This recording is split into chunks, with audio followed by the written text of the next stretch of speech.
Perdón, Mayra, entiendo que hay un video. Sí, profe, Ah, vale. ya lo están organizando para colocarlo. Ah, listo.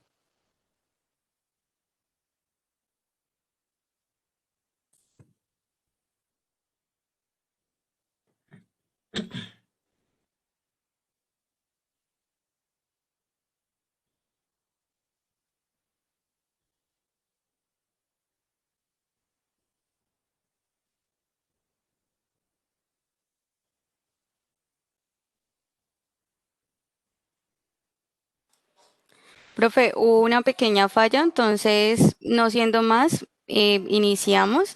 Agradezco a cada persona que se conecta, que está tomando este espacio para poder participar en este maravilloso conversatorio con personas tan expertas del sector que nos van a estar brindando sus apreciaciones y puntos de vista desde diferentes temas que tocaremos. Desde la maestría en sistemas energéticos, profe Jaime, le damos una cordial bienvenida y asimismo pues agradeciendo a nuestros panelistas por regalarnos esta información tan valiosa. Profe Jaime, es todo suyo el escenario para que nos cuente cómo se va a desarrollar todo este conversatorio que llevaremos a cabo. Bienvenidos. Gracias, Mayra, muy amable. Eh, pues darles la bienvenida muy efusiva a todos los que muy amablemente atendieron nuestra invitación.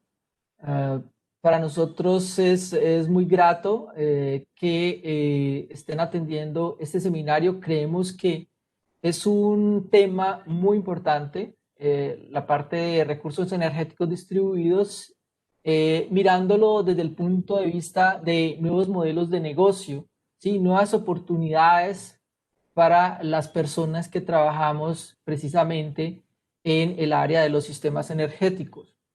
Ah, es un honor para nosotros contar con los panelistas que seguramente ya muchos de ustedes conocen.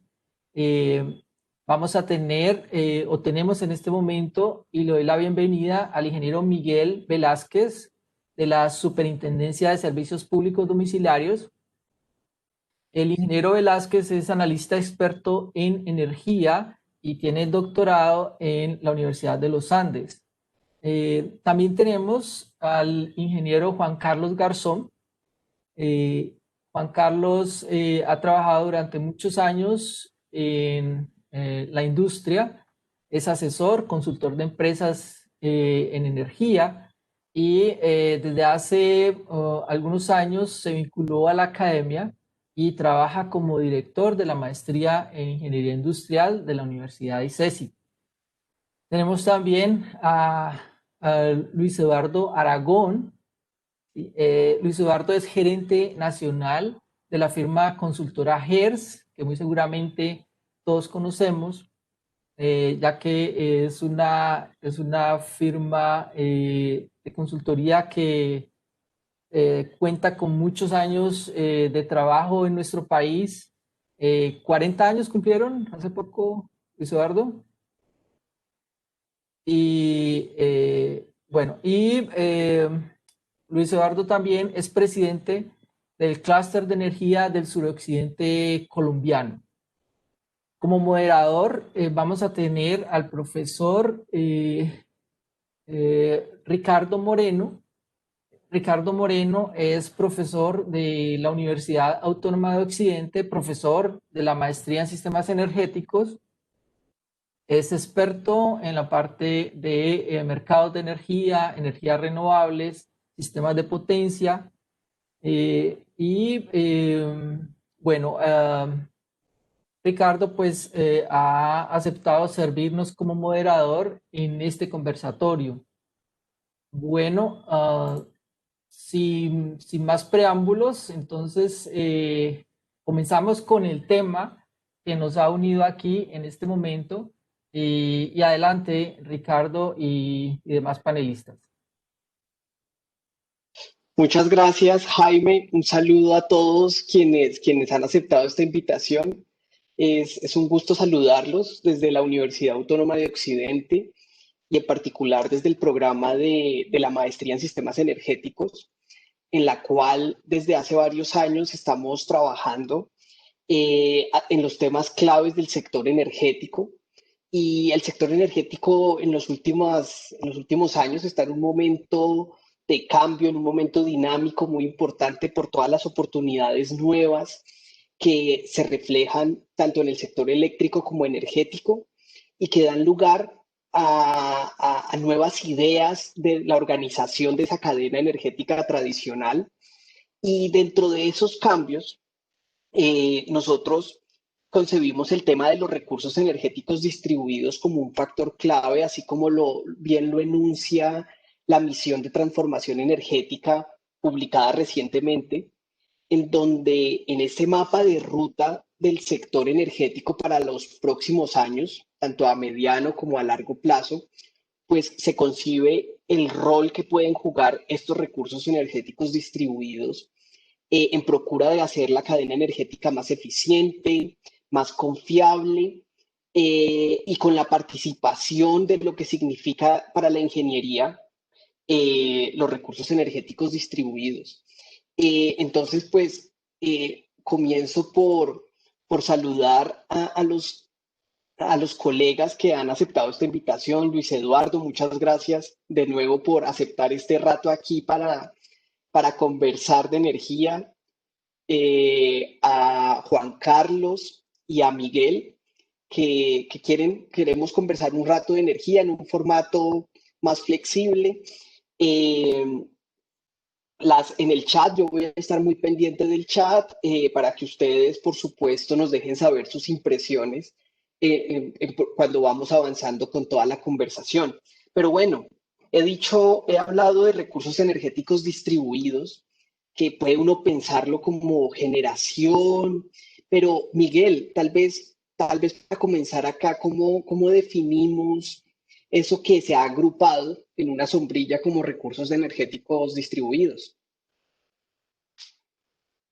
Bueno, muy buenas noches a todos. En la primera intervención, pues igual le agradezco a, a Ricardo, a Jaime por la invitación y a la Universidad Autónoma por este espacio que nos brindan para poder discutir de estos temas tan interesantes y a Juan Carlos y a Luis, pues por ser los compañeros de panel. Entonces, bueno, en los recursos distribuidos, digamos que es una conversación que uno podría ver desde las definiciones de Ackerman a comienzos del milenio, en donde digamos que en principio pues no había como una definición clara de que era un generador distribuido y empezaron a llegar los conceptos empezaron a converger unos conceptos como por ejemplo que la generación que está conectada del lado del medidor o la que está conectada directamente en el lado del usuario y empezaron a surgir pues todas estas definiciones en cuanto al tamaño de los generadores, las tecnologías, de hecho. Entonces digamos que empieza un poco yo creo que con el concepto general de generación distribuida y luego eso empezó a migrar también ya pues con las investigaciones que se empezaron a dar en la academia y que empezaron a ser impulsadas desde la industria, empezó a migrar eso un poco a incluir no solo la generación distribuida, sino empezar a incluir vehículos eléctricos, sistemas de almacenamiento de energía.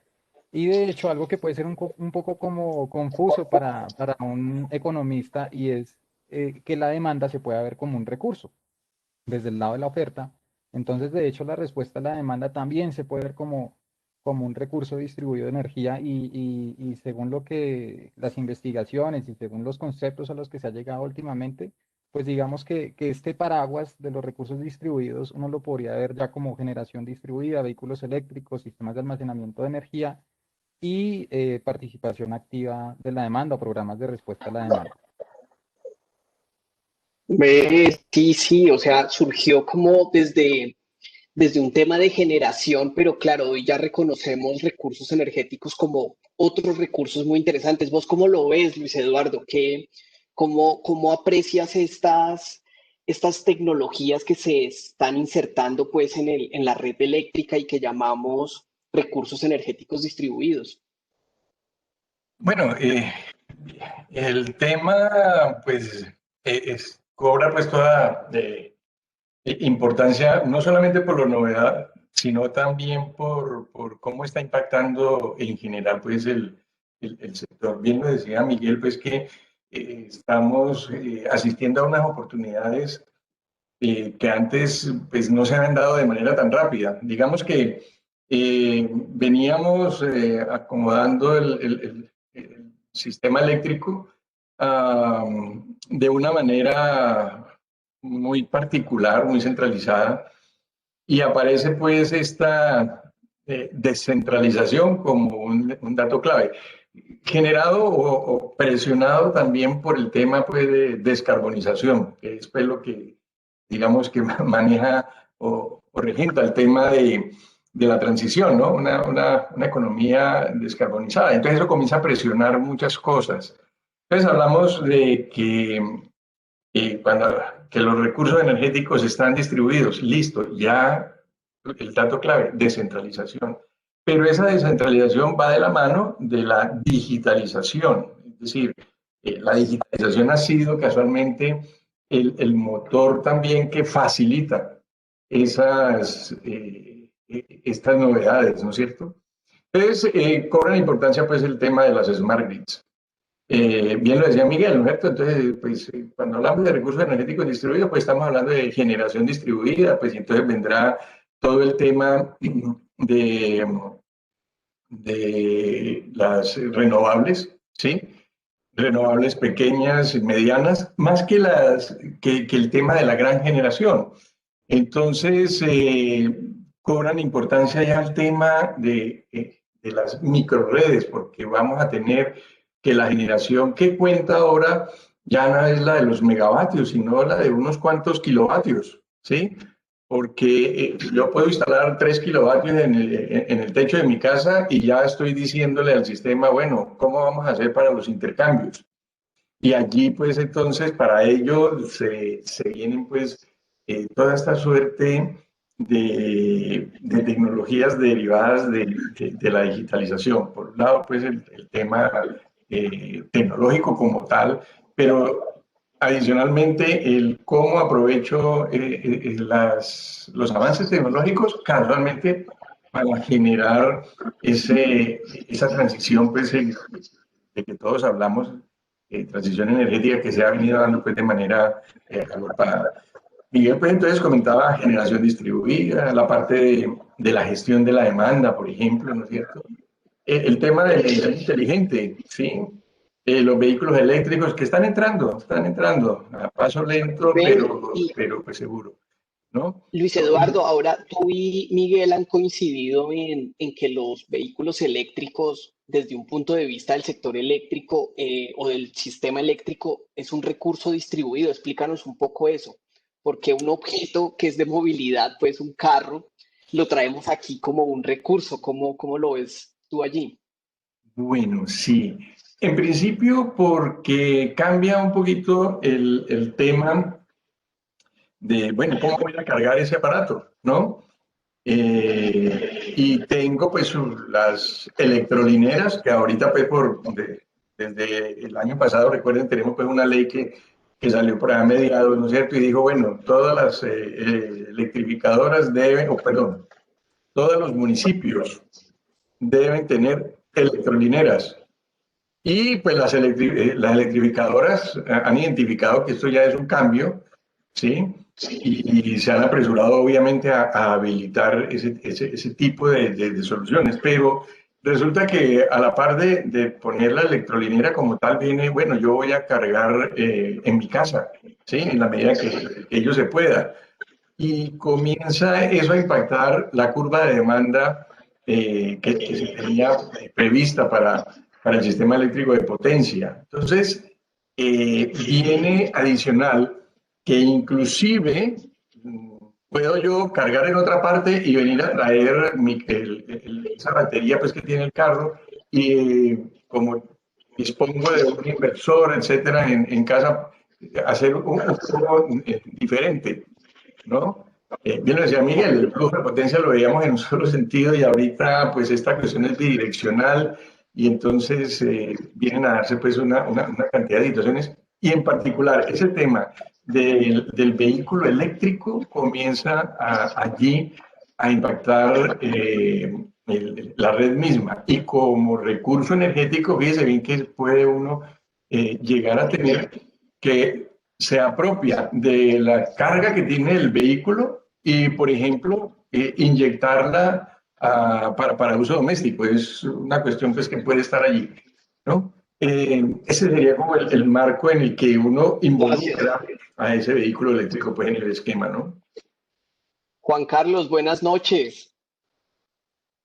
Hola, Juan buenas Carlos, noches, Ricardo, buenas noches. en esas ideas, aquí tan como tratando de concebir esto de los recursos energéticos distribuidos, Miguel y Luis Eduardo nos han mencionado varias. Luis Eduardo ahora hablaba de un tema clave que es esos recursos que están descentralizados, como también una forma de entender esos recursos, pero ¿vos cómo ves el potencial acá en Colombia o cómo lo percibes frente a estas oportunidades que hay? Bueno, yo veo que hay mucho potencial. De hecho, ahorita, digamos, de los 294 proyectos que se tienen en Colombia en energías, si podemos llamarlo así, renovables, en 25 departamentos que hay en Colombia, pues la mayoría están en el Valle del Cauca. Entonces nosotros tenemos un recurso, digamos, fundamental que es el solar.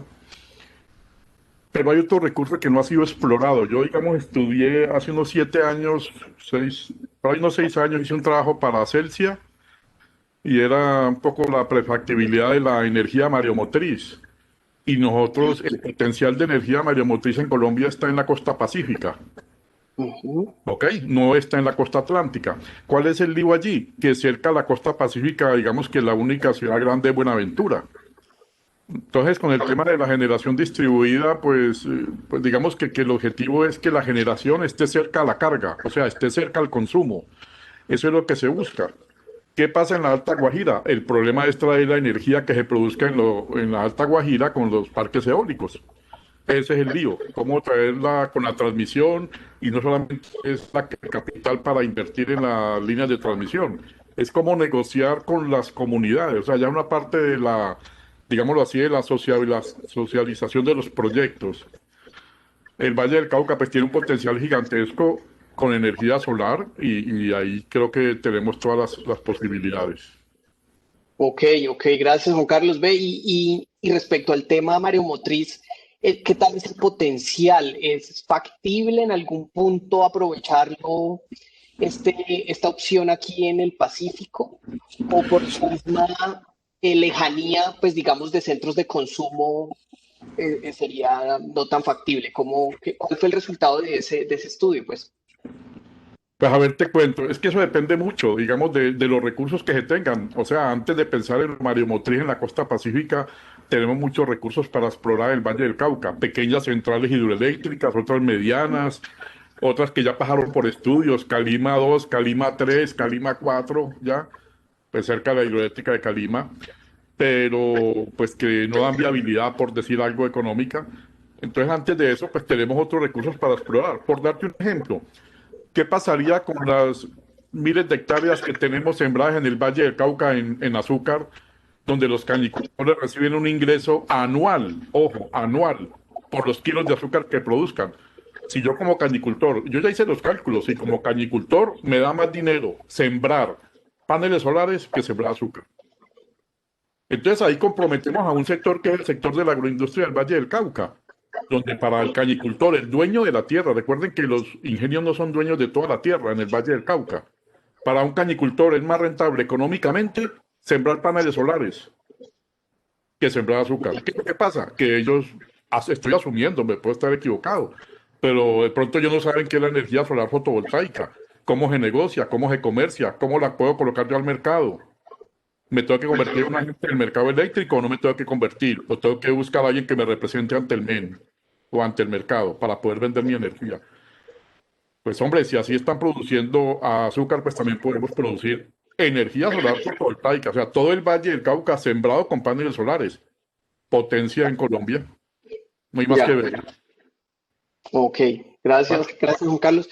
Ve, Miguel, ahora recientemente En el 2018, ya 2 años, apareció la resolución 030, que de cierta manera impulsó todo lo que es autogeneración y, y generación distribuida. Tal vez en unos límites todavía un poco inferiores, podría decir uno desde la distancia, pero ya es un impulso regulatorio muy fuerte porque pone ya en concreto cómo remunerar excedentes, cómo llevar a cabo una conexión, cómo solicitar esas conexiones con un operador de red en cuanto al tema de generación distribuida. Pero quisiera que nos contaras un poco ¿qué otras opciones regulatorias para impulsar esos otros recursos con los que vos iniciaste, que nos contabas ahora, de gestión de la demanda, de respuesta de la demanda? ¿Cómo ves ese panorama regulatorio en Colombia, pues, que permita impulsar esos otros recursos energéticos? Bueno, pues poniendo como en el contexto que los recursos distribuidos y sobre todo la generación distribuida, pues digamos que no está limitada a utilizar recursos renovables, pero sí los favorece porque pues podemos utilizar esos recursos renovables en regiones en donde antes no podíamos tener energía porque no contábamos con las tecnologías para explotar y para generar esa energía. Antes, pues digamos que era una matriz binomial en donde solo se tenía térmicas e hidro, todavía digamos que está así, pero ya al menos se vislumbra.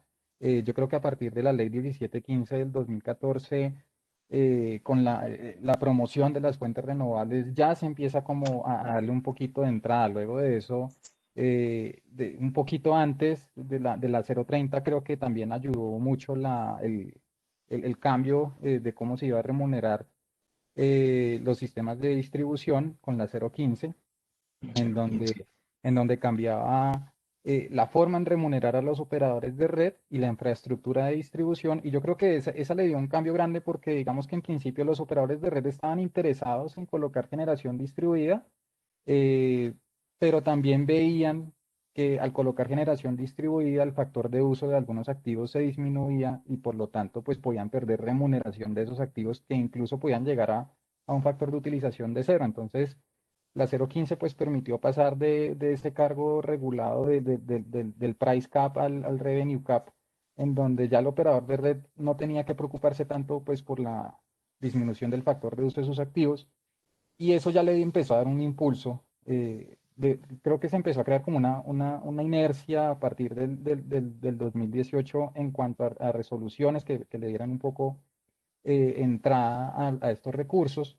Y luego con la 030 creo que ha servido bastante para varias cosas. Primero, para definir, por ejemplo, sí, estoy de acuerdo en que de pronto todavía estamos un poco cortos en cuanto a las capacidades, a las capacidades instaladas, pero digamos que ya podemos al menos diferenciar entre un estudio de conexión simplificado y un estudio de conexión, digamos, pues que con todas las de la ley que se tenían anteriormente en las resoluciones del 2006, en donde, por ejemplo, una diferencia principal es en costos. Y es que cuando yo soy un generador distribuido que voy a buscar conectarme a la red, pues ya no me están pidiendo un estudio de conexión, digamos, muy extenso, por ejemplo, con análisis de estabilidad transitoria, que pueden ser muy costosos, y ya se limita un poco más, dependiendo de la capacidad del proyecto, pues a otro tipo de estudios, a estudios simplificados que ya son, digamos, un poco más económicos desde el punto de vista de consultoría. Y también visibilizó, por ejemplo, con los mapas estos de calor, la capacidad que puede soportar un nodo del sistema. Entonces ya de entrada yo puedo saber si mi proyecto es factible o no en un nodo, eh, sin tener como mucha información pues al detalle.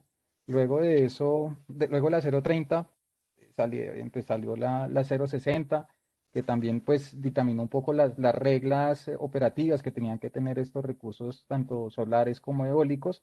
Digamos que ahí es, eh, es como un poquito complejo el tema de la 060, porque a partir de la 060 uno pensaría que se le está dando como las herramientas a las renovables para que puedan participar efectivamente en el MEM, eh, pero a partir de la 060 salió Gepirachi. Gepirachi dejó de participar en el MEM a partir de la entrada de la 060 por la cuestión de las desviaciones, y ya no era factible. Pero a partir de eso, digamos que yo creo que hay un interés de la CREC, también hay un interés del gobierno, pues por ejemplo a través de la misión de transformación de energía se han dado distintos lineamientos y uno esperaría que la CREC acoja esos lineamientos en la agenda regulatoria.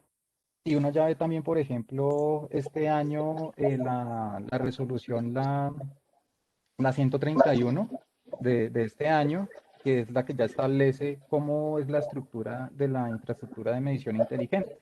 Entonces, digamos que hay muchas cosas aún por hacer, hay muchas cosas que se deben tratar, unas barreras que se deben tratar de superar, por ejemplo, el tema de los contratos de respaldo de los generadores distribuidos, que a veces pueden hacer inviable la operación de estos o la implementación de estos recursos, también todo el tema de protecciones a través de, por ejemplo, del acuerdo CNO.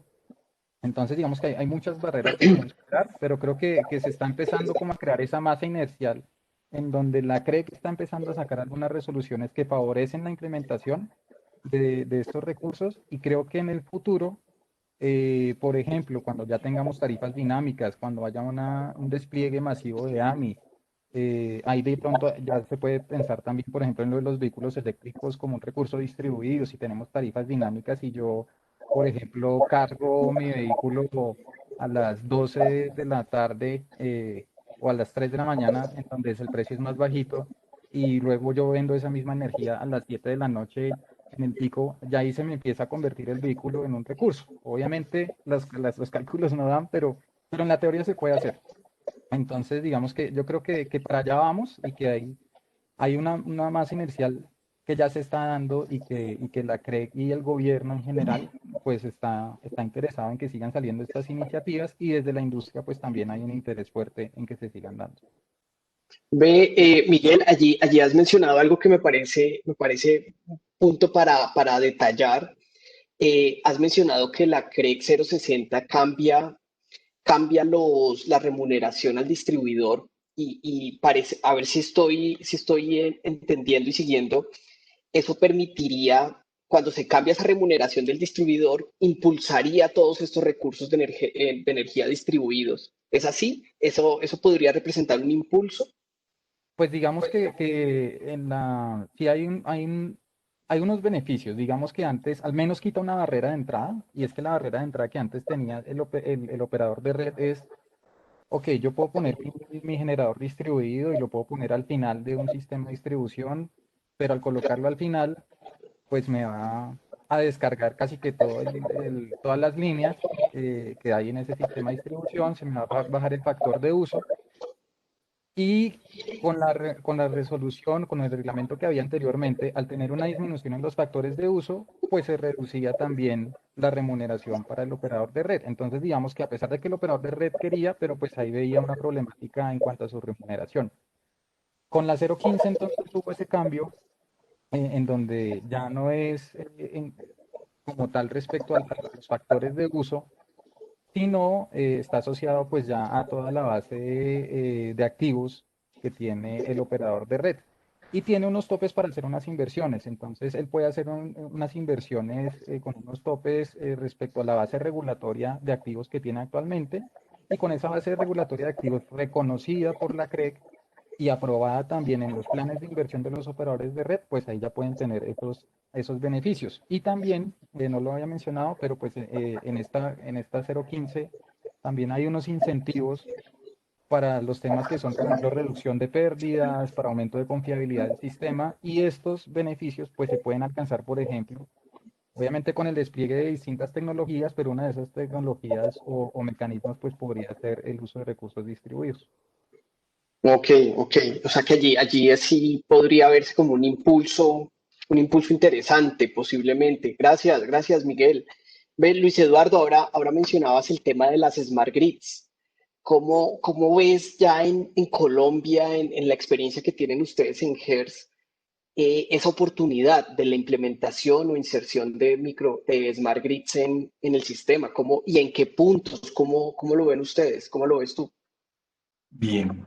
No, el tema de Smart Grid, si bien pues ya lleva tiempo, eh, es algo que de alguna manera está cambiando el modelo de negocio de oferta-demanda. ¿En qué sentido?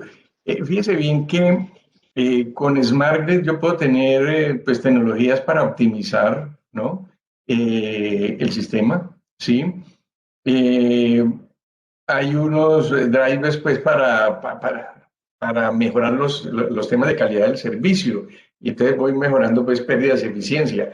Este tema de las smart grids pues involucra pues muchos aspectos, no solamente pues el meramente técnico, sino que inclusive desde la operación de esas redes inteligentes, tengo unos eh, elementos innovadores desde el punto de vista del manejo mismo. Y es que con ella yo, con todas esas aplicaciones de Smart Grid, yo puedo acompañar lo que se está viendo ya desde el punto de vista de cómo se ha transformado la explotación de la red. Y es que, fíjese bien que, con lo que ahorita acotaba Miguel, si yo voy acogiendo estos nuevos mecanismos, cuando yo me convierto en prosumidor, o sea, que yo produzco y consumo, y produzco y consumo con toda la data pues, que puedo obtener del sistema, entonces ya el ejercicio desde el punto de vista de negocio puede dar lo que decíamos ahora que yo con el carro puedo comenzar a jugar. Obviamente pues viendo acotada Miguel, no es que aún esté muy claro, pero podría darse que yo vaya, cargue mi carro a determinada hora donde me sale barato cargarlo, ¿no? Y venda esa energía que tengo ahí en la batería en otra hora donde el ejercicio económico de. Y para todo eso, pues yo voy a requerir, obviamente, de estas redes inteligentes, ¿no? Porque tenemos una serie de servicios que convergen, ¿no? A propósito, pues, de los temas de automatización y comunicación, ¿no es cierto? El manejo de información es clave y con ello, pues asisto a esta transformación, porque tengo herramientas ya para hacerlo, ¿sí? Hablábamos, pues, que yo ahora, pues, tengo unos aliados, ¿no? Por un lado, pues, toda esta transformación digital que involucra Internet de las cosas, que ya la computación, el cálculo se hace en la nube, ¿no es cierto? Que puedo inclusive hacerlo desde los dispositivos móviles, pues es una cuestión interesante y tengo ese manejo de lo que llama pues el Big Data que me acerca a otras cosas. Todos esos ejercicios, ¿no? de transformación digital están inmersos dentro del campo de las Smart Grids. Obviamente, hay que verlo del lado de la demanda ante todo, ¿no? Porque es que cambia todo. Ya no es yo le ofrezco, sino venga, hagamos un intercambio comercial.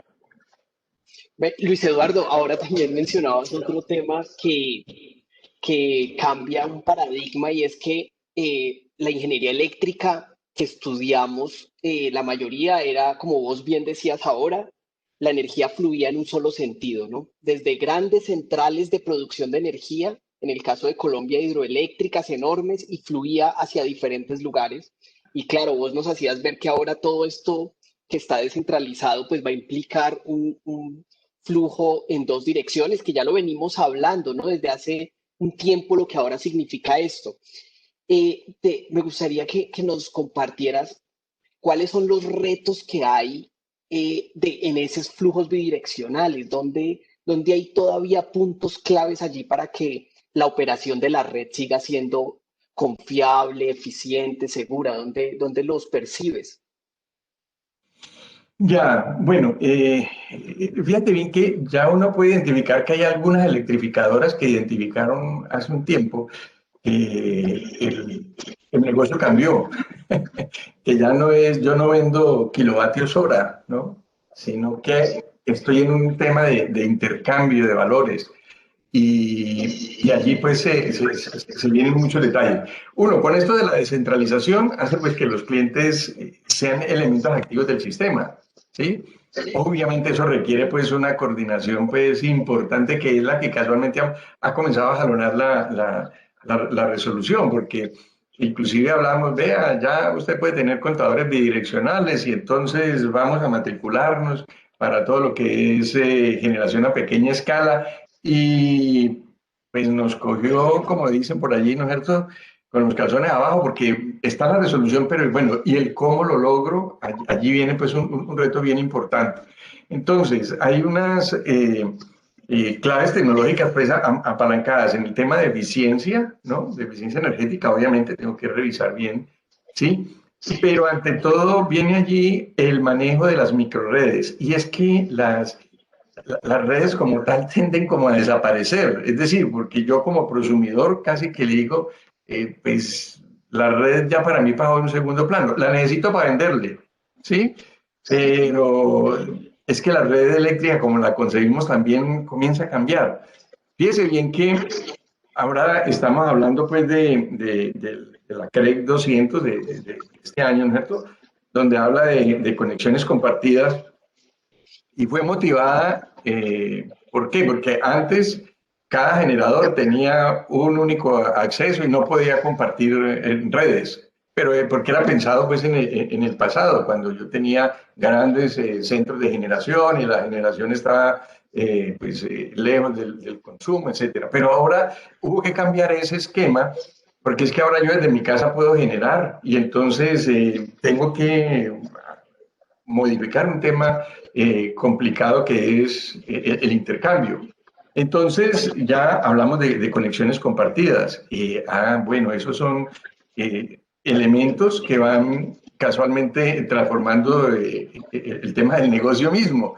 Y es que cuando hablamos pues de estos temas de las redes inteligentes como tal, fíjense que subyacen en últimas en un tema económico, porque así pues como hablamos de las redes inteligentes, hablamos de la energía inteligente, etcétera, y eso está centrado en qué? En temas de digitalización fundamentalmente. El tema de oferta-demanda pues cambió, no es que va a cambiar, eso ya cambió, ¿sí? La generación distribuida pues hace muy activa la demanda, ¿sí? Y entonces el transporte eléctrico ya no es igual, por eso las microredes ahorita las tenemos que estudiar pues en detalle porque es que son las formas en que podemos atender pues estos mecanismos de respuesta a la demanda, ¿cierto? Ahí estamos hablando del el consumidor inteligente y esas son pues digamos, la esencia de esta transformación, ¿no? Desde el punto de vista de las smart grids.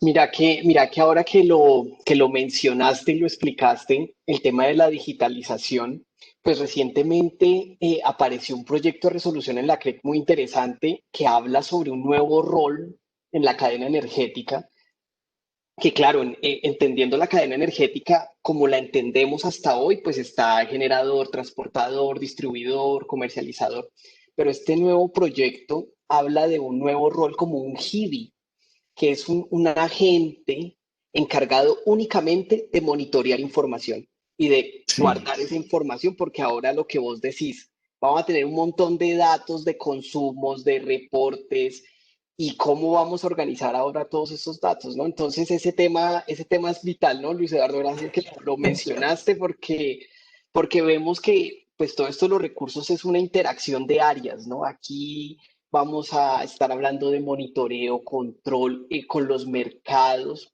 para llevar a cabo todo esto, como vos bien lo explicas. Juan Carlos,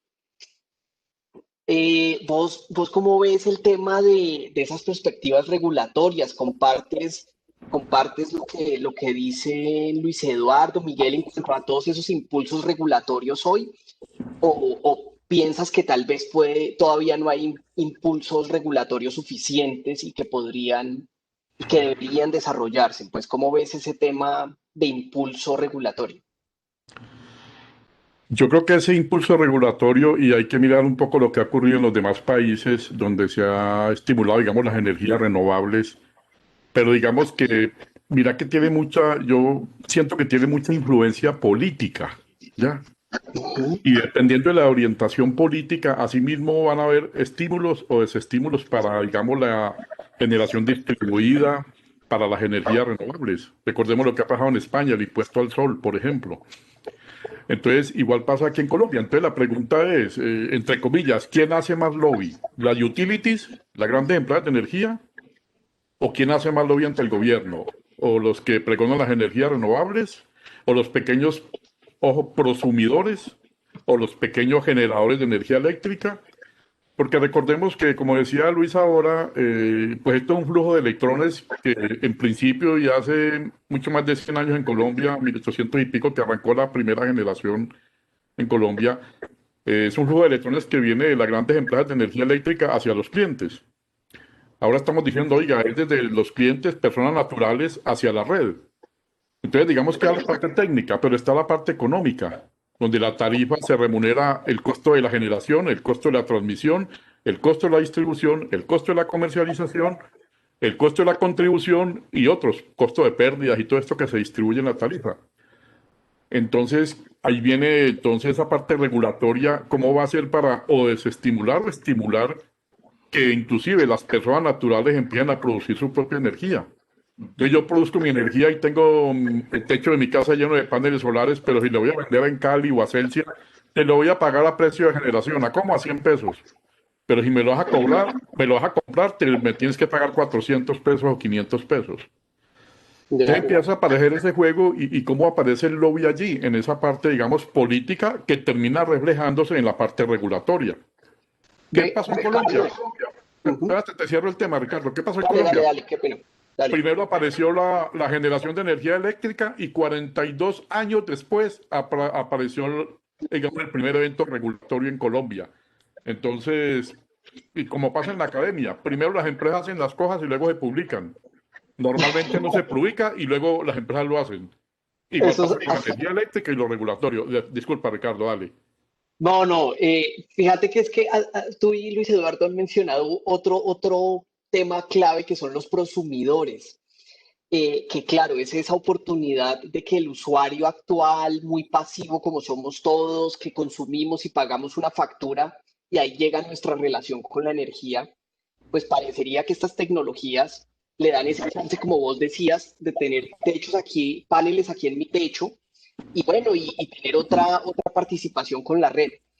Te preguntaría aquí, ¿tú ves que eso haría más eficiente todo el sector eléctrico, por ejemplo, en términos de costos y de eficiencia en sí, que hubiese más prosumidores, que el marco regulatorio permitiera más participación de los usuarios a través de todas estas tecnologías?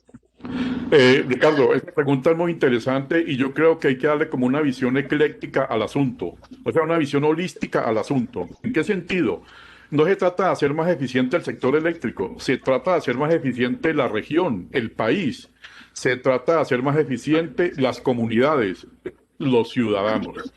Entonces, donde viene la participación ciudadana para poder que, hombre, si yo produzco mi energía, remunéreme esa energía un poco más que simplemente la tarifa de generación, porque de una forma u otra, digamos que a la red estoy contribuyendo, por lo menos a mejorar la regulación de voltaje, ¿me comprendes? Disminuir las pérdidas. ¿Quién se beneficia? Pues el sector eléctrico, disminuye el porcentaje de pérdidas, ¿ya? O sea, sí aprecias que habría unos beneficios sociales con estas nuevas participaciones. Ujú. Es correcto, siempre y cuando lo regulatorio lo estimule y lo haga viable. No se trata de competir con las grandes utilities, no, pero se trata de remunerar, hombre, a los ciudadanos que están diciendo, voy a llenar mi techo de paneles solares. Es una energía que tiene Colombia que estamos desperdiciando las 4 o 6 horas hábiles para producir fotovoltaica. Ujú, así es. Sí, ¿De sí, sí. acuerdo? Vale. Gracias, Juan, por esa apreciación allí.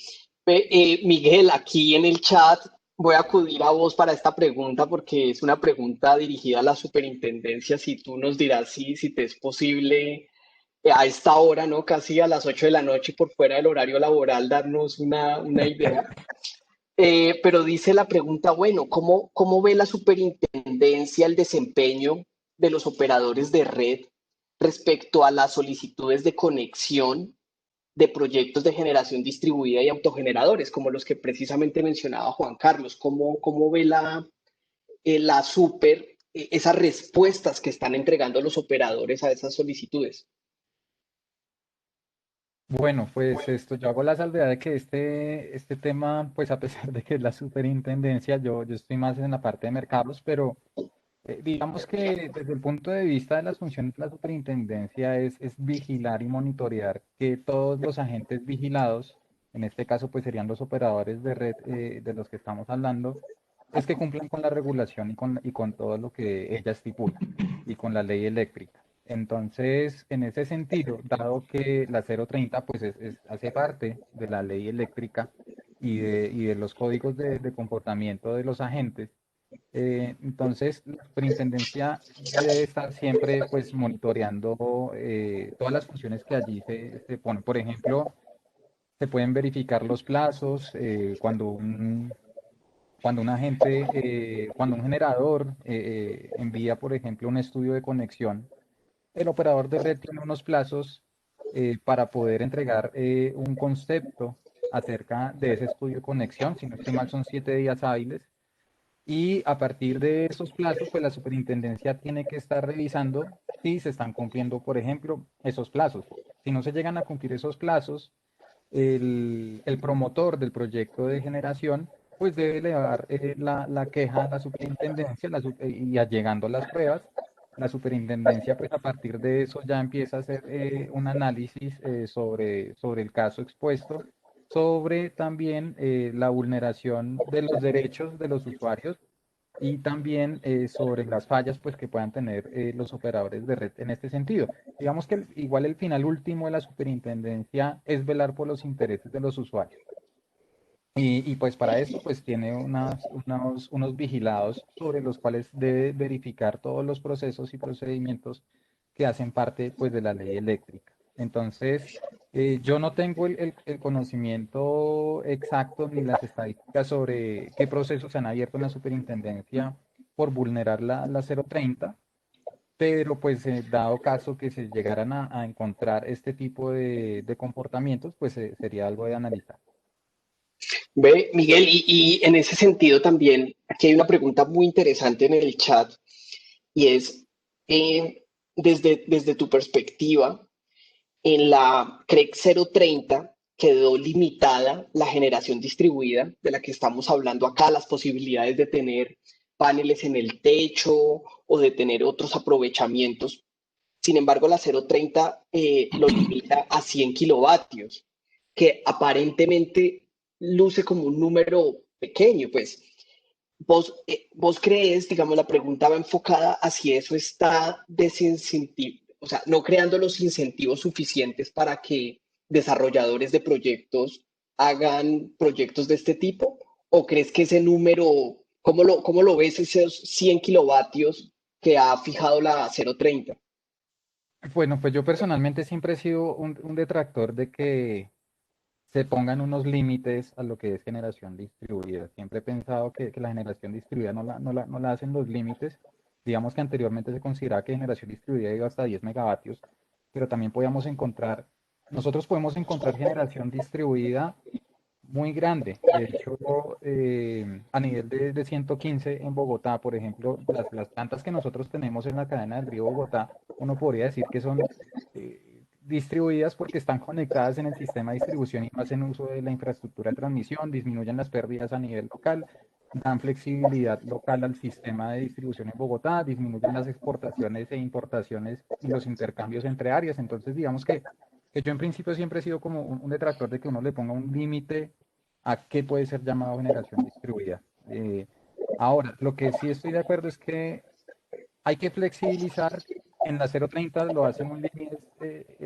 Ya tocaría ver los números si son esos o si deberían ser otros, pero al menos en tratar de limitar eh, cuáles estudios son los que van a entrar como un estudio de conexión simplificado, cuáles estudios son los que van a entrar con un estudio de conexión pues con todas las simulaciones y los casos de estudio que requiere y que deben ser, por ejemplo, pues aprobados por la UCME.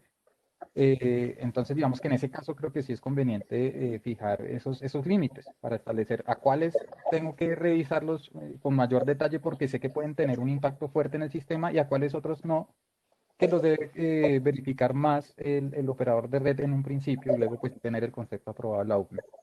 En cuanto a la limitación, yo creo que igual hay muchos proyectos que se han podido pues beneficiar de la 030 y de hecho los operadores de red manifiestan que tienen una gran cantidad de estudios de conexión y de Mm, solicitudes de conexión. Entonces yo creo que aquí hasta incluso para las consultorías hay un espacio muy grande también para poder desarrollar todos este tipo de estudios. Y, y en cuanto a los beneficios, digamos que los beneficios, pues sí, claramente van a estar ligados a lo que es la capacidad instalada del generador. También podemos encontrar algunas limitaciones. Por ejemplo, lo que les decía de los contratos de respaldo. Si yo soy un generador que voy a instalarme con 100 kilovatios, pero para yo instalarme con esos 100 kilovatios, además tengo que tener un contrato de respaldo con el operador de red para que en caso tal de que yo no tenga esa generación, pues yo pueda extraer esos 100 kilovatios de la red, pues a mí finalmente me hace inviable porque claro.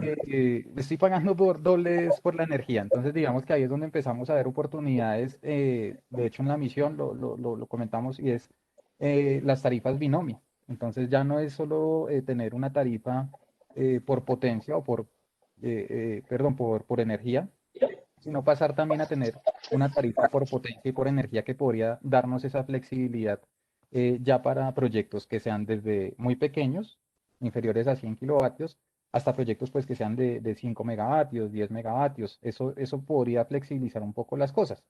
Y en los contratos de respaldo, pues un poco más orientado a los pequeños generadores distribuidos. En cuanto a otro tipo de beneficios, perdón, otra barrera que se puede tener, por ejemplo, es lo que les comentaba de las protecciones. En las protecciones, por ejemplo, en el acuerdo CNO del, de 2020 se establecía que los proyectos de generación entre los 250 y los 1000 kilovatios tenían una exigencia de protecciones que también podían hacer inviable la implementación de estos proyectos. Y digamos que actualmente se está estudiando o se están elevando algunas propuestas a la CREC para que esto cambie, porque se ha visto en experiencias internacionales que estas exigencias no se le hacen a proyectos pues por debajo de los 250 kilovatios.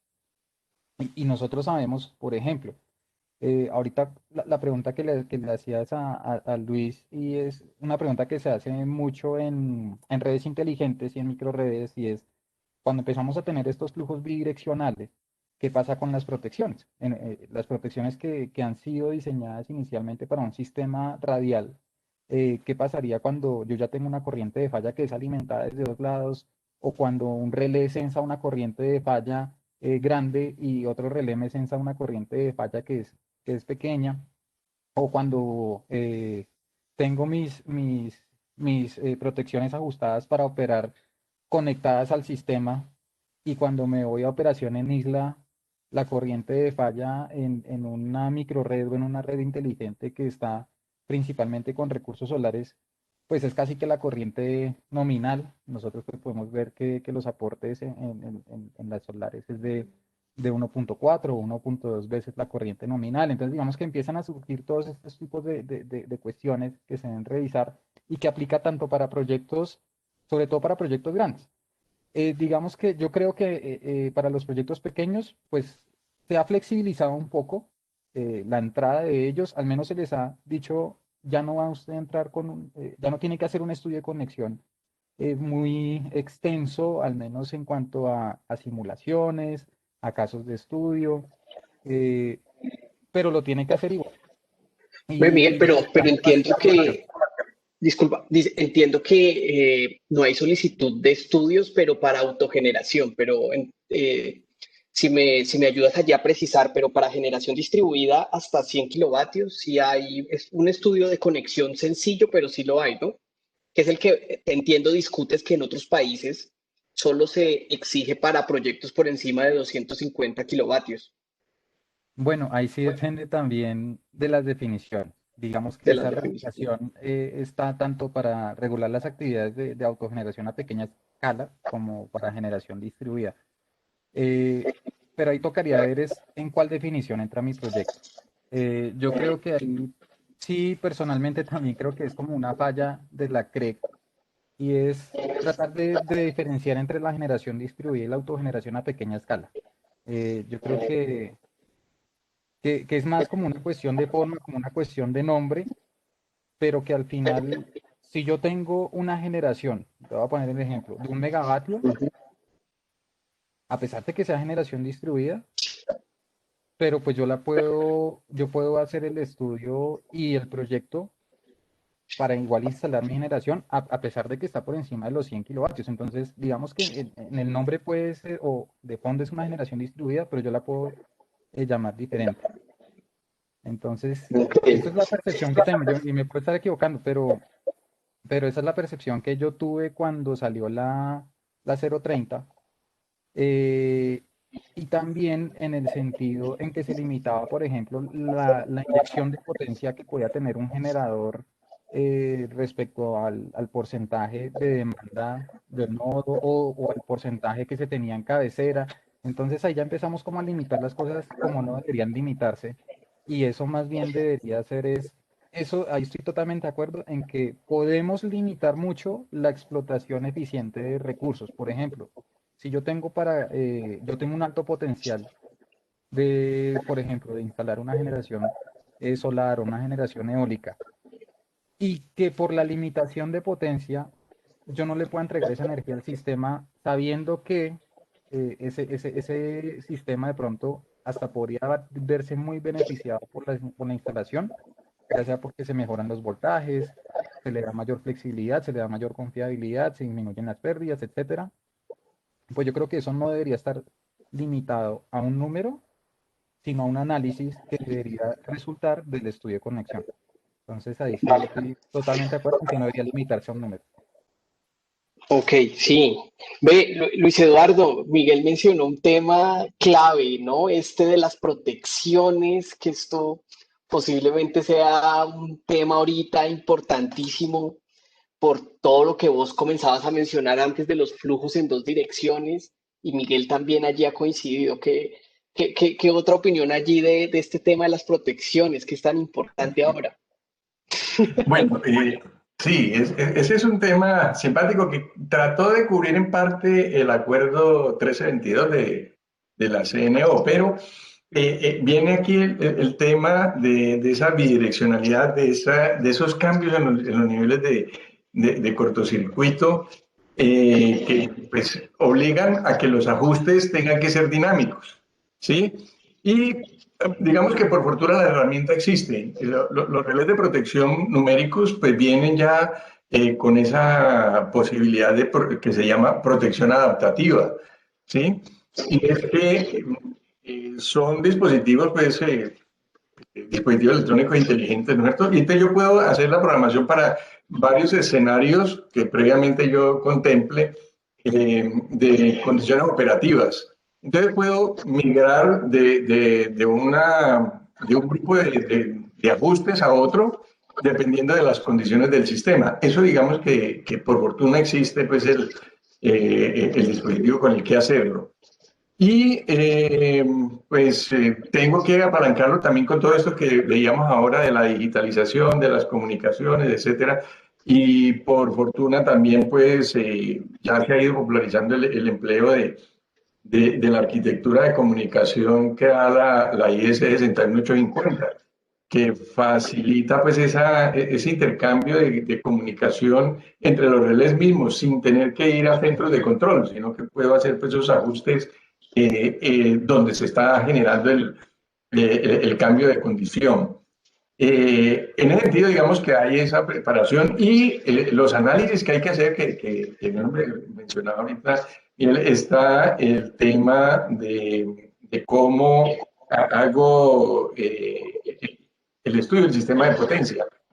ya allí es donde entran a jugar lo que les mencionaba hace un rato, ¿no es cierto? De que tengo que hacer el análisis por microredes, ventilar las posibilidades de cuando yo quedo en isla, ¿sí? Y cuando hago esa transición a isla, cómo se ajustan no solamente las protecciones del autogenerador, sino las protecciones de la red que en ese momentico pierden o una carga o una generación. Entonces es una cuestión pues muy dinámica. En ese sentido, pues digamos que existen las herramientas, falta, digamos, un poco es de concretar al tenor de la realidad de la operación, ¿no? Cómo hacer efectivo pues, este tema, ¿no? De los requisitos que tenga la protección para atender pues, estas situaciones particulares, ¿no? Luis Eduardo, así como imaginando un poco eso que llaman perspectivas del sector, digamos, con muchos sistemas fotovoltaicos en los techos, que es un ejemplo que hemos usado hoy para acercarnos a ese mundo que son los recursos energéticos. Pero supongamos aquí en Cali un barrio donde muchos usuarios han decidido ser prosumidores de energía, posiblemente haciendo asociaciones entre vecinos y montando sus sistemas fotovoltaicos. ¿Crees tú que técnicamente cómo sería digamos, desde el punto de vista de protecciones, varios sistemas fotovoltaicos conectados en un barrio, como te decía? ¿Qué podría pasar allí? O sea, ¿esos retos los tenemos solucionados o realmente sería entrar como en camisa de once varas? ¿Cómo lo ves allí? Ya, bueno, digamos que a ese nivel, ¿no? Cuando estamos hablando pues de potencias pues moderadas, pues pequeñas que son esto que se está solucionando, digamos, a nivel de barrio, pues allí lo que se atrevió a hacer el Consejo Nacional de Operación, pues con el acuerdo, fue decir, mire, vamos a movernos en este escenario y para estas condiciones las protecciones usted las Ay, ajusta así. señora, que yo vivo en Simón Bolívar, pero mamá, mira eso. Oiga, pero a la mierda, sí es. Ve, el auditor de la sala, el administrador me ayuda aquí con Antonio, que está. Antonio. Gracias, Antonio. Gracias. Aquí. Sí, sí. Bueno, Pero ves que ese es un escenario, o sea, desde el punto de vista de las protecciones, suponiendo uno o dos barrios, por ejemplo, acá en Cali, ves que, digamos, no es que vayan a disminuir la confiabilidad de la red, ni mucho menos, ¿verdad? no, sí, exacto, no se vería afectado, en ese caso no. Digamos que el tema pues está en proporción a la capacidad, pues digamos que las protecciones están pues ajustadas. Para un caso pues de potencias pues moderadas, recuerda que las funciones de protección que se exigen, pues el acuerdo del CNO pues dice, mire, colóqueme estas, ¿no? Que ya vienen inclusive con los inversores, ya vienen esas cuestiones para ir acotando. Entonces, desde ese punto de vista es manejable, ¿no? El tema ya sería pues para microredes un poquito pues ya más robustas, ¿sí? Que ya pues involucran pues unos análisis adicionales, que es lo que yo te digo que se puede solucionar al tenor de protección adaptativa, pero ya sería pues para temas mayores. Pero para las soluciones pues que pueden tener en barrio, recuerda pues que yo puedo, según el acuerdo este del CNO, ya yo sencillamente le defino en el inversor cuáles son los ajustes o las protecciones que voy a tener y cómo lo voy a hacer. Ok, vale, gracias Luis Eduardo. Ve, Juan Carlos, volviendo ahora al tema de todo lo que puede significar los prosumidores, generación fotovoltaica o incluso otros aprovechamientos que mencionan acá en el chat, por ejemplo, con bioenergía, todas estas opciones que hay, gestión de la demanda, que lo hemos mencionado, pero tal vez no hemos profundizado mucho también en todo lo que significa la respuesta de la demanda y la eficiencia energética. ¿Cómo ves tú la perspectiva de esto a 10 años? Así como por un momento pensando en eso, en esto, ¿cómo lo ves en Colombia? ¿Lo ves que sea viable en el mediano plazo de aquí a 10 años una mayor participación o aún lo ves muy difícil? Pues Ricardo, yo veo que esto va como por etapas. Yo pienso que esto es como en la vida. O sea, uno antes de caminar gatea, uno antes de correr camina, uno antes de brincar, pues corre, ¿cierto? Entonces yo pienso que esto es como en la vida y nosotros como sociedad, y llamémoslo ya un poco más a fondo, sociedad energética, vamos a ir evolucionando y estamos evolucionando. Hace muchos años solamente habían 10 grandes empresas de energía eléctrica en Colombia. Ahora hay mucho más de 10 grandes empresas de energía en Colombia. Ese oligopolio, bueno, a ver, en principio realmente, más allá de 1800 y pico, 1900, era un monopolio, ¿sí? Ujú. Y básicamente empezó con un monopolio privado. Ojo que estos son los ciclos de las economías y los países de la privatización, la estatización, la privatización, la estatización. Ahora estamos en un mix, donde hay unas empresas públicas en Cali, EPM, ¿sí? Pero hay otras empresas privadas, que ya conocemos cuáles, Enel, no sé, Celsia, bueno. Entonces, yo pienso que esto es una evolución que va a ir dando la sociedad, de tal manera que en principio pensaría yo que, digamos, unas fábricas, los ingenios azucareros del Valle del Cauca, pues empezaron por la cogeneración. ¿Qué se han dado cuenta con la cogeneración? Oye, esto de la energía y los kilovatios hora, esto es buen negocio. Esto está como interesante. Entonces, voy a hacer mi negocio yo solo. Oye, pero si yo puedo quemar más y puedo quemar el alcohol en vez de vender alcohol carburante, lo convierto en kilovatios hora, pues me da más. Pero yo creo que no han tirado los cálculos bien porque les da más sembrar todo en paneles solares que en caña. ¿Ya? Yo creo que no lo han visto, pero bueno, algún día de pronto lo verán. Entonces, primero es la cogeneración, pero vámonos para Juan Carlos Gazón está en su casita. Oye, yo primero voy a hacer mi autogeneración, porque pues los paneles solares no son cogeneración para mi proceso, es autogeneración. Entonces vamos a ir dando unos pasos donde yo autogenero para consumir y va a haber un contador bidireccional y voy a hacer la energía neta, la medición de energía neta. Pero ya después yo quiero más, es que tengo un patio muy grande y yo quiero sembrar unos paneles y yo quiero vender esa energía al mercado. Entonces, donde vamos a empezar a evolucionar de ser autogeneradores a ser pequeños generadores, ultra pequeños. ¿Cómo la regulación, sí, va a dar esos estímulos para que vamos produciendo más energía de la que consumimos en nuestras casas? Entonces, donde las personas y la sociedad empiezan a ser partícipe de la generación de energía eléctrica, tal como está ocurriendo en Alemania. En Alemania, algunos molinos eólicos, lo vi, lo conversé con los alemanes, son montados por los alemanes y se agremian como una comunidad agrícola. Y tenemos esta serie cerca del bosque, el bosque negro se llama en Alemania, donde está sembrado de pinos. Esto es cerca de Stuttgart y cómo ellos se juntan como comunidad y vamos a sembrar nuestros molinos. No, que viene una energética, E.ON, que no, nada, yo no quiero nada, yo lo voy a sembrar yo solito. ¿Con quién? Con mis vecinos. ¿Me comprenden? Entonces, son comunidades y sociedades que están evolucionando más allá. Entonces empiezan a aparecer, digamos que las comunidades de generación de energía, ¿ya? Es un poco lo que yo percibo a 10 años, ¿vale? No te escuchamos. Con tuerca de seguridad. Yo la Eh, Ricardo, Tenía el micrófono apagado. Ve, te decía que ahora que mencionaste Alemania, hace como un año hicieron una cosa posiblemente un cambio interesante en el sentido de que definieron regulatoriamente comunidad energética, que lo acabas de utilizar, y ya en el marco común europeo ya hay una definición en la ley de que hay una comunidad energética, que lo que vos decías, una agrupación de personas que invierten en su propio molino de viento, que no puede estar en otro lugar, o en opciones de bioenergía. Yo tuve la oportunidad, mira, en Berlín, ahora que vos lo decías, de conocer una comunidad energética formada por granjeros y por una firma de ingeniería pequeña.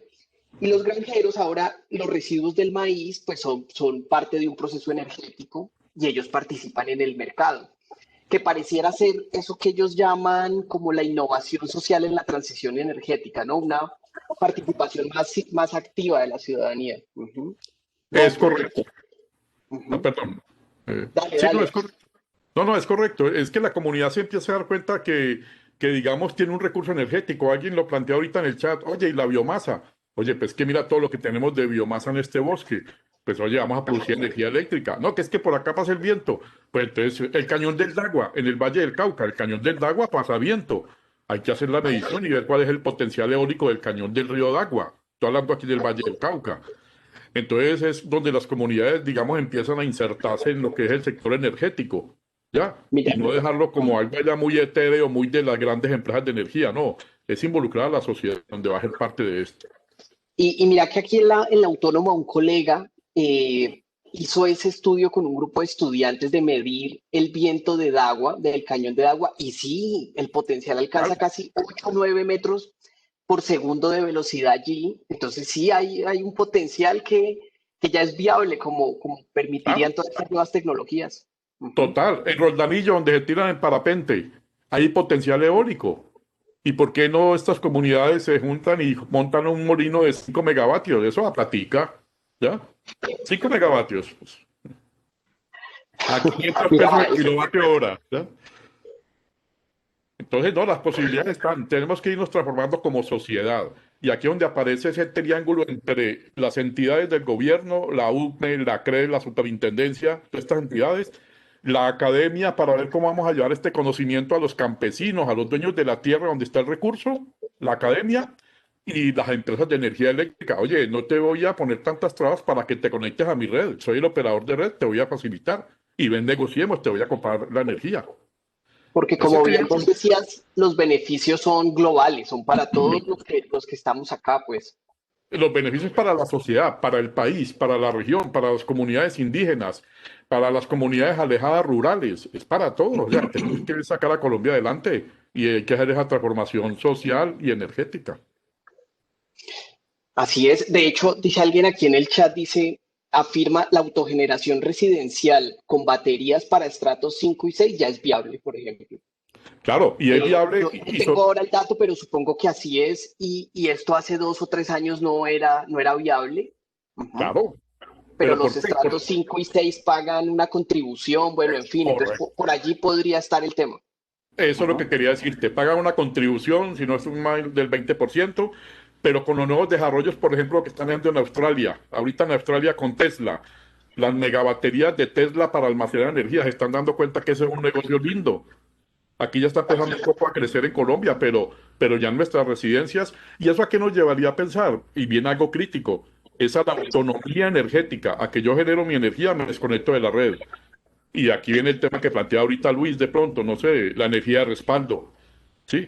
Entonces me desconecto, pero es que ya Tesla me está dando una confiabilidad, batería que le garantizo 10 años, con unos paneles que le garantizo 25 años. Oye, tío, ya me desconecto de la red, ya soy autónomo. Entonces, Ve, viene el problema, las grandes utilities van a permitir eso, que ir a Engesa, que ir a Codensa, que ir a Enel, que ir a Celsia. No sé.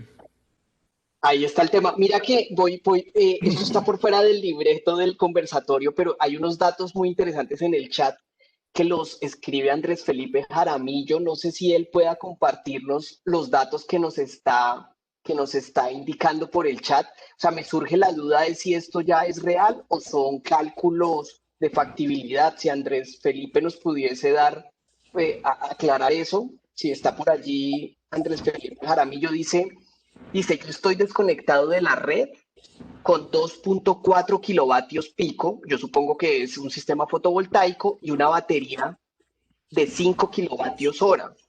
Dice que él se conecta por breves momentos cuando el día es nublado y que nos invita a su casa. Bueno, pues yo iré a ver esto porque, Pues nos porque vamos a entonces todo lo que está pasando puede estar ya a la vuelta de la esquina, pues si esto ya es factible, ¿no? Y son 6 paneles con 400. Muchas gracias por el dato. Y bueno, pues eh, yo creo que como usualmente pasa, comenzamos a hablar y comenzamos todos a conectar ideas muy interesantes, a estar viendo que hay unas posibilidades importantes y como bien decía ahora Juan Carlos, esto es un esfuerzo de la industria, de la parte del sector público, de la academia, con posibilidades reales. Creo que esa es una conclusión, con posibilidades que existen pues para acercar a la ciudadanía a través de la innovación, pues en todo lo que ofrecen los recursos energéticos distribuidos. Yo quisiera despedir, muchas gracias Miguel, Luis Eduardo y Juan Carlos por esta charla. Podríamos estar otro rato, una segunda taza de café y seguir otro rato, pero bueno, quisiera darle la palabra a la organizadora Mayra para darle finalización. Muchas gracias, Miguel, por este rato y por las precisiones.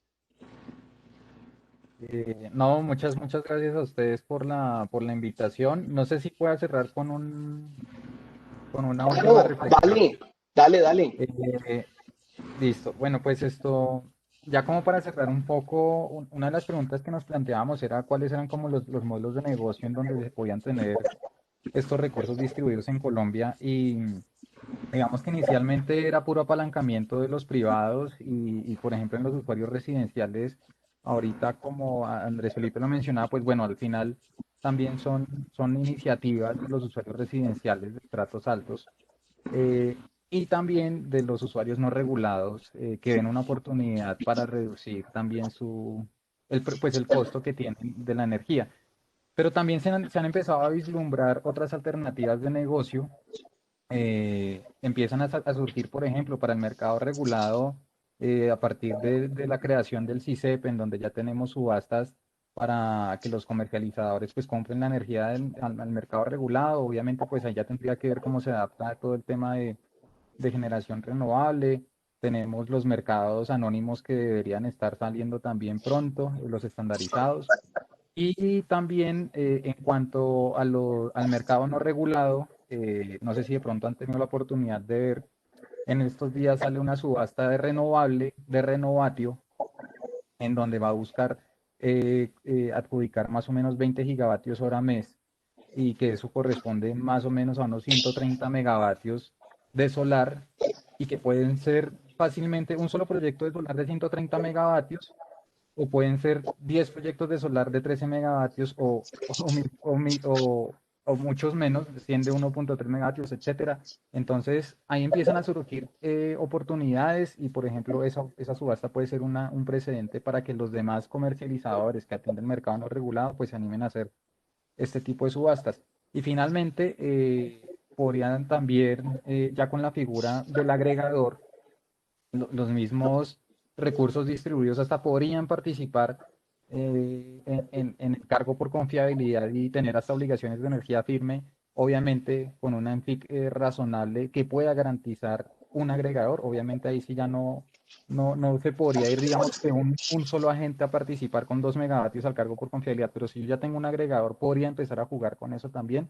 Y yo creo que esas son las posibilidades que tenemos que empezar a ver y es cómo adaptamos los esquemas que nosotros ya tenemos, por ejemplo, para remunerar plantas costosas que no entran en el mérito, que también pueden beneficiarse de ahí las renovables y brindarles pues un soporte para que se puedan apalancar y tener financiamiento desde los bancos y que ellos pues puedan comprometer esas ventas de energía futura para poder tener estos seguros de parte del sector financiero.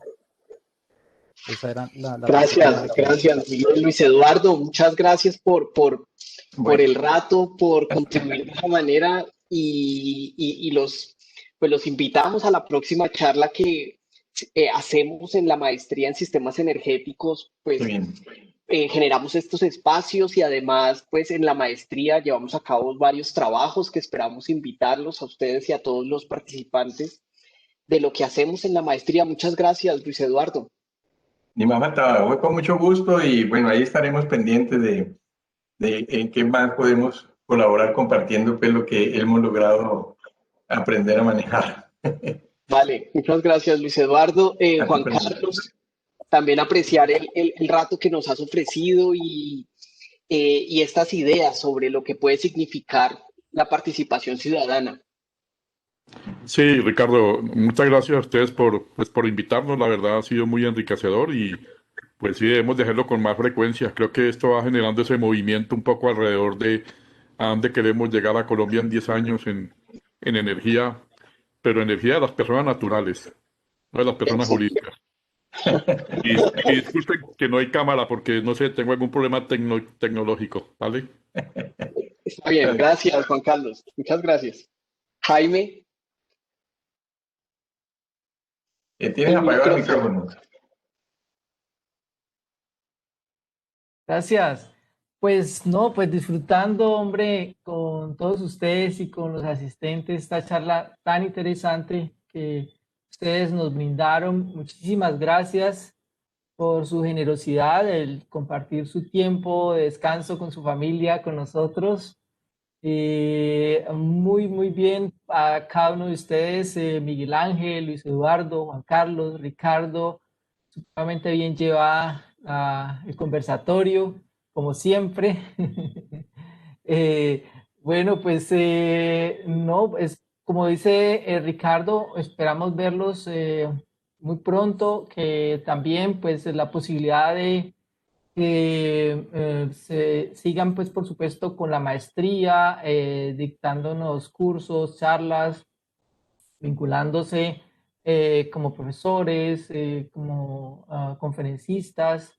Pues nos gustaría mucho tenerlos. Ya Luis Eduardo pues está con nosotros, Ricardo pues es profesor de planta, pero por supuesto que sería muy interesante poder contar también con más participación por parte de Juan Carlos, Miguel Ángel. Bueno, igual también les estaremos comentando las demás actividades que tenemos programadas. Por ahora hay una posible conferencia que vamos a dictar con un profesor de la Universidad Católica de Lovaina sobre movilidad eléctrica y su impacto en la transformación energética. Entonces, les estaremos invitando a todos ustedes para que puedan asistir. Para los asistentes que quieran, tengan dudas sobre el programa de maestría, sobre el proceso de inscripciones y todo eso, se pueden quedar si quieren para que les podamos solucionar las dudas aquí con Mayra y conmigo. Ah, ¿algo pasó? Ah, listo. Listo. Ok. Está bien interesante, muy bonita la foto. Listo, pues entonces sin más por el momento, entonces pues que pasen una muy feliz noche pues para nuestros panelistas, para Ricardo, para los asistentes que ya deseen ir a descansar y para los que se deseen quedar, pues aquí vamos a estar para solucionar cualquier otra inquietud que tengan. Ok, bueno, muy bien. Muchas gracias.